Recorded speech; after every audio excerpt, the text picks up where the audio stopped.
Today we're going to continue with the quadratic formula, which we learned the other day. The opposite of b plus or minus square root b squared minus 4ac all over 2a. Well, the b squared minus 4ac, which is under the radical, this portion of the formula right here, that b squared minus 4ac, that is called the discriminant. Now, when you calculate the discriminant, then you are going to be able to determine from that discriminant whether you have two solutions, one solution, or no solutions, which we've already learned in this chapter that those are our options when we have a parabola, a quadratic equation. If the determinant b squared minus 4ac is greater than 0, then you're going to have two solutions. That means it's going to cross the x-axis twice, and there'll be two x-intercepts. If b squared minus 4ac equals 0, then there's going to be one solution. It's going to touch the x-axis in one point, and there will be one x-intercept, one solution. And if b squared minus 4ac is less than 0, then there are no solutions. Notice it does not cross the x-axis, so there would be no x-intercepts. So you're going to be asked to determine the number of solutions there are in this given quadratic.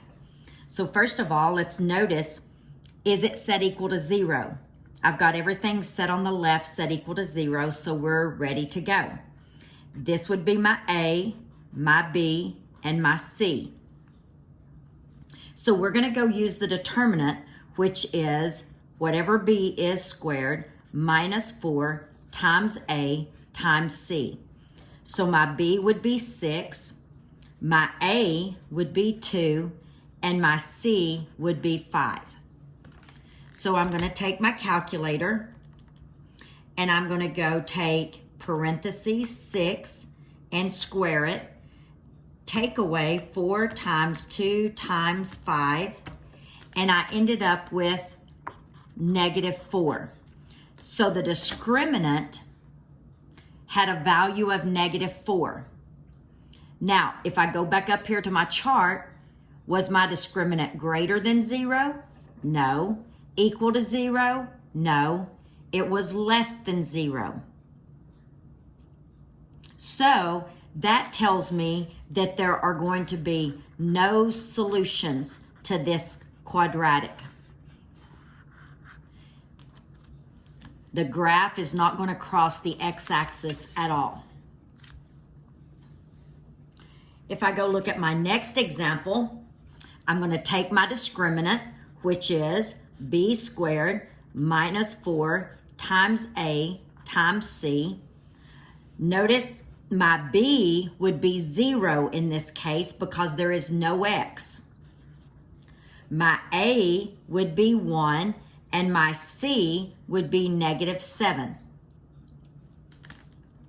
So now if I go to my calculator, I have parenthesis 0 squared minus 4 times 1 times -7, and that totaled 28.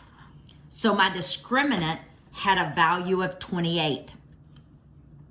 So if I go back up here to my chart, was my discriminant greater than 0? Yes, it was. So that tells me there are going to be two solutions.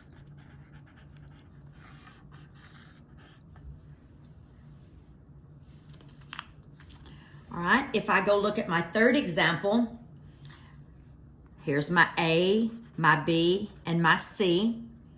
I'm going to go plug into my b squared minus 4 times A times C.